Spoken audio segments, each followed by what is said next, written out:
Hello viewers, welcome to connect with Shruti. என்னோட ஸ்டைலில் Tirunelveli special சொதி குழம்பு பார்க்கவே சூப்பராக இருக்கும், டேஸ்ட்டும் அருமையாக இருக்கும். நான் இங்கே சின்ன வெங்காயம், வெள்ளைப்பூடு, கேரட், பீன்ஸ், காரத்துக்காக மிளகாய் எடுத்திருக்கேன். நீங்கள் கண்டிப்பாக உருளைக்கிழங்கு, முருங்கைக்காய் போட்டு செஞ்சு பாருங்கள், நல்லாயிருக்கும். ஃபஸ்ட்டு சின்ன வெங்காயத்தையும் பூண்டையும் நான் நல்ல தேங்காய் எண்ணெயில் ஒரு ஃப்ரை பண்ணிவிட்டு சிறுபருப்பை வேக வச்சு எடுத்திருக்கேன். சிறுபருப்பு மீன்ஸ் பாசிப்பருப்பு.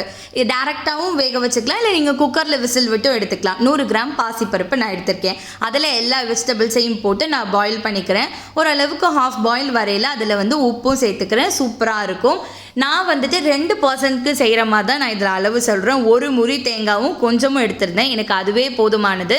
இதில் நம்ம தேங்காய் பால் எக்ஸ்ட்ராக்ட் பண்ண போகிறோம். ஒரே ஒரு திக்கான பால் தான் நான் ஊற்றுவேன் எப்போதுமே.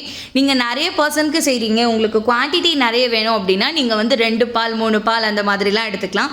நான் 2 பேருக்கு பண்ணுறதுனால நான் ஒரே ஒரு பால் தான் எப்போதுமே எடுப்பேன். நம்மள தேங்காய் பால் சேர்த்து நல்லா மிக்ஸ் பண்ணிக்கலாம். நல்லா பாருங்கள், காரத்துக்கு மற்றவங்க அப்படியே போட்டு அந்த சில்லியை போட்டு அவிப்பாங்க. நான் என்ன பண்ணுவேன்னா, சில்லியை க்ரீன் சில்லியை பேஸ்ட்டாக இது பண்ணி தான் அதில் ஊற்றுவேன். அதை ஆட் பண்ணிவிட்டு சீரகம் தாளித்து ஆட் பண்ணுவேன். அது ரெண்டையுமே ஆட் பண்ணும்போது அந்த சில்லியோட ஃப்ளேவரும் சீரகத்தோட ஃப்ளேவரும் நல்ல சூப்பராக ஒரு டேஸ்ட்டு கொடுக்கும், நல்ல ஒரு ஸ்மெல் கொடுக்கும். அந்த ஸ்மெல்லையே உங்களுக்கு சாப்பிடணும் அப்படின்னு தோணும்.